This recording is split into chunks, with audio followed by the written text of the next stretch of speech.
Over the past 2 weeks, we've discussed the leadership code, which covered responsibility, which is taking ownership of the outcomes, and courage, which is casting a vision and asking people to build it with you.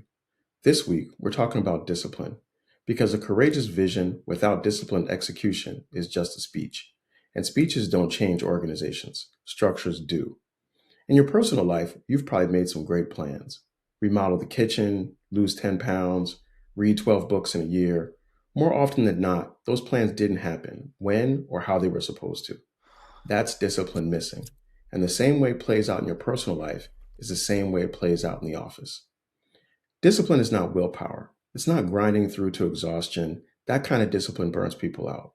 Real discipline is in architecture, the deliberate construction of systems that make execution predictable rather than heroic. When execution depends on someone being extraordinary every day, it will eventually fail.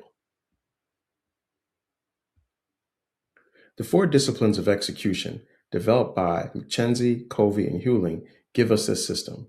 Their research found that the number one reason was strategies whereabouts is fail that? isn't bad strategy, Listing kind of it's the beginner's inability to flammers. execute in the middle of the whirlwind, which is the daily emails, meetings, fires, and demands that consume every available hour. There are four disciplines. First, focus on the wildly important goal. When teams focus on two or fewer goals, they achieve 80% of the time. When they juggle 4 to 10, the success rate drops to 20%. When everything is important, nothing is.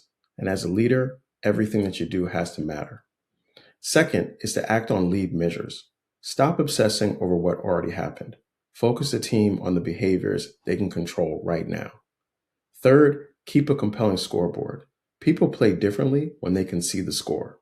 And fourth, create a cadence of accountability, a consistent weekly rhythm where commitments are made, reviewed, and visible to everyone. The system generates the momentum, not the leader's personal energy. Courage casts the vision. Discipline builds the structure that makes it real. That's discipline in a nutshell, and that's a part of the leadership code. Next week, we're going to talk about humility. Remember, leadership is a choice, and as always, lead on purpose. I'm Charles Evans, and this is Management in Minutes.